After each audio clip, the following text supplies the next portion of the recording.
Hello friends, welcome back to my channel. दोस्तों, Volkswagen का जो पोलो आता है यानी कि जो पोलो कार है उसका 5th जनरेशन है वो 2010 में इंडिया में लॉन्च किया गया था और उसके बाद हमें कोई भी उसका जनरेशन देखने को नहीं मिला है। तो इसको लगभग 1 दशक हो गया है, यानी कि ये लगभग तो नहीं, इसको हम फाइनल कह सकते हैं 1 दशक से ज़्यादा टाइम हो गया है। तो फिर भी यहाँ पर कोई भी जो न्यू जनरेशन है वो लॉन्च नहीं की गई है। और दोस्तों, इसी टाइम पीरियड में जो हुंडई है उसने i20 के 3 जनरेशन लॉन्च कर दिए, यानी कि आप समझ सकते हो आप जहाँ पर i20 के 3 जनरेशन लॉन्च हो गए हैं और उसी 10 साल के टाइम में जो पोलो है उसका एक भी जो जनरेशन है वो लॉन्च नहीं हुआ है। और ये मैं इसलिए बोल रहा हूँ क्योंकि दोस्तों पोलो का 6th जनरेशन है वो 2017 में लॉन्च किया गया था, यानी कि आउट ऑफ इंडिया है वो लॉन्च हो चुका है लेकिन इंडिया में ही नहीं आ रहा है।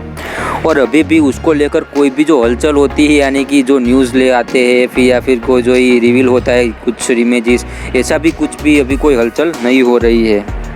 दोस्तों, यहाँ पर जो न्यू पोलो है उसमें MQB-A0 ये जो प्लेटफॉर्म का नेम है उसको यूज़ किया गया है और ये प्लेटफॉर्म है वो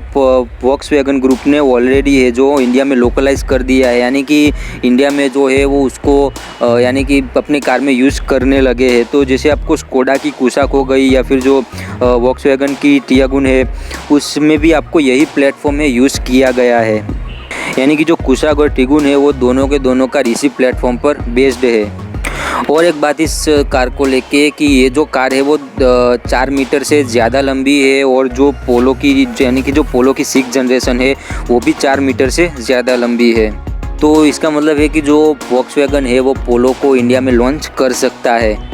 लेकिन फिर भी दोस्तों, जो इसकी प्राइस को लेके यहाँ पर एक क्वेश्चन खड़ा हो जाता है। इसकी जो 6th जनरेशन की प्राइस है वो आपको 5th जनरेशन के कंपैरिजन में बहुत ज़्यादा देखने को मिल रही है। और यहाँ पर जो स्कोडा और वॉक्सवैगन के जो इंडिया में जो MD है उन्होंने ऐसा कहा है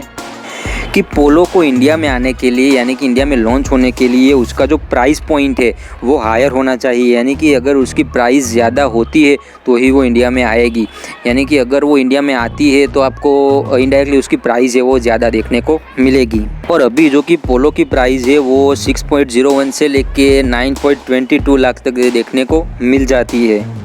तो अगर आप समझ सकते हो कि जो अगर न्यू इसका मॉडल आता है यानी कि न्यू जनरेशन आती है तो इसकी प्राइस आपको इससे भी हायर देखने को मिलेगी।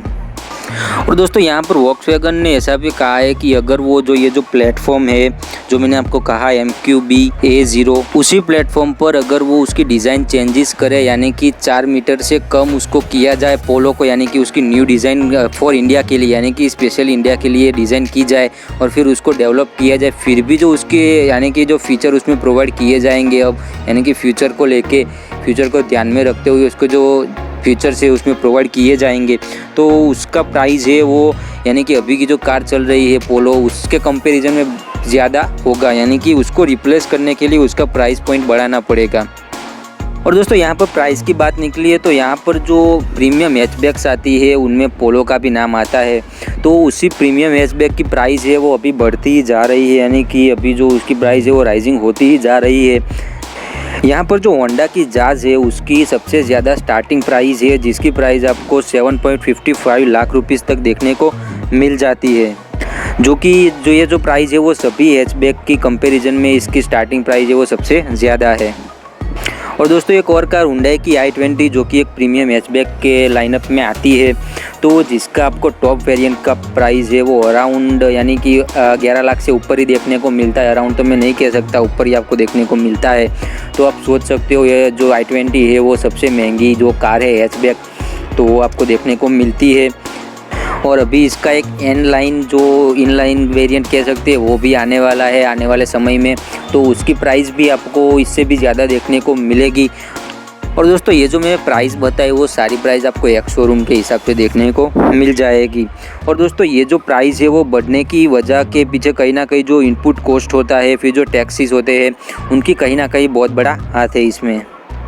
तो दोस्तों, यहाँ पर हम पोलो की बात कर रहे थे तो पोलो की अगर जो न्यू जनरेशन आती है तो उसकी प्राइस आपको 8 लाख से लेकर 12 लाख तक देखने को मिल सकती है।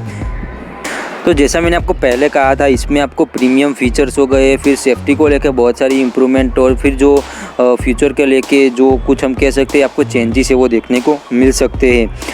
तो इसके फीचर्स और इसका जो प्रीमियम एक लुक होता है, यानी कि प्रीमियम लुक देने के लिए भाई उसमें बहुत बड़ा काम करना पड़ता है, बहुत ज़्यादा काम करना पड़ता है, जिसकी वजह से उसकी प्राइस इंक्रीज़ हो जाती है। तो इसी प्राइस को लेकर उसमें एक कहीं ना कहीं उसका एक कह सकते हैं ना, उसको प्राइस को एक रोक देती है इंडिया में लॉन्च होने के लिए, क्योंकि इसी प्राइस में अभी जो हम देखें तो हमें SUV देखने को मिल जाती है। तो कहीं ना कहीं उसकी मार्केटिंग पर जो कह सकते हैं कि एक इम्पैक्ट पड़ सकता है, यानी कि लॉन्च तो कर दे लेकिन फिर उसकी सेल्स ही ना हो तो फिर वो तो घाटे में जाएगा।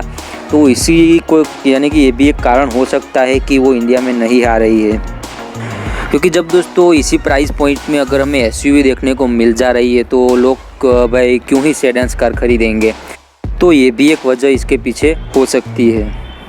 दोस्तों यहाँ पर मुझे आप कमेंट करके बताइए कि जो वॉक्सवैगन है वो इंडिया में लॉन्च होनी चाहिए या फिर नहीं होनी चाहिए, क्योंकि काफ़ी एक प्रीमियम कार आती है और इसकी डिमांड भी काफ़ी अच्छी है और इसकी सेल्स फिगर देखें तो वो भी काफ़ी अच्छी है। और इसका इंजन की बात करूँ तो इसमें आपको बहुत ही अच्छा पावरफुल इंजन देखने को मिल जाता है। तो आप मुझे कॉमेंट करके बताइए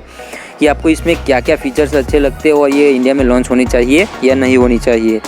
और दोस्तों अभी तक वॉक्सवैगन ने पोलो को इंडिया में लॉन्च करने का कोई भी यानी कि फाइनल डिसीजन नहीं लिया है, बस ऐसे ही हवा में बात की जा रही है। लेकिन फिर भी जो वॉक्सवैगन है वो पोलो को कुछ ना कुछ अपडेट देता रहता है। तो यहाँ पर जो 2020 में है वो BS6 वाला एक 1 लीटर का जो टर्बो पेट्रोल इंजन आता है वो उसको मिला था, जो कि 115 PS का पावर जनरेट करता है। यानी कि एक अच्छा कार, यानी कि जो इंजन है वो पावरफुल इंजन उसको देखने को मिला था। यानी कि जो स्पीड के जो चाहत होते हैं, यानी कि एंथुजियास्टिक जिसे हम कह सकते हैं, तो वो लोगों के लिए एक काफ़ी अच्छी बात है कि एक नया रिफाइंड इंजन उनको मिला पोलो को, तो उन लोगों के लिए एक अच्छा वेरिएंट हो सकता है ये। और दोस्तों इसी के बारे में एक दूसरे पहलू की बात करूँ तो यहाँ पर कैसा होता है कि उन्होंने अगर एक न्यू इंजन दे दिया तो लोगों को क्या लगता है कि न्यू अपडेट मिला है, गाड़ी अच्छी है, यानी कि उसमें कोई भी फीचर चेंज नहीं किए, सिर्फ एक इंजन का चेंज किया गया है। तो लोगों को ऐसा लगता है कि भाई एक न्यू यानी कि कार आ गई तो चलो हम उसको ख़रीद लेते हैं। तो कैसा होता है कि उनके सेल्स भी अच्छे रह जाते हैं, यानी कि एक छोटे बच्चे को लॉलीपॉप दे दिया और वो बस चुप हो गया। तो ऐसा यहाँ पर कुछ है वो देखने को मिल रहा है, ताकि उन लोगों को 1-2 साल ऐसे ही बस चलता रहे और फिर जो 2022 या 2023 में वो लॉन्च करे, यानी कि लॉन्च करने का कुछ सोच रहे हैं, तो वो उनका टाइम देखने को मिल जाए, यानी कि उनको एक तरह से वो टाइम अपना ले रहे हैं। तो बस दोस्तों आज के वीडियो में यही कुछ था। वीडियो अच्छा लगा तो लाइक कर दीजिए, चैनल को सब्सक्राइब नहीं किया तो इस बार सब्सक्राइब कर दीजिए। और बस दोस्तों मैं मिलता हूँ आपको किसी नेक्स्ट वाली वीडियो में।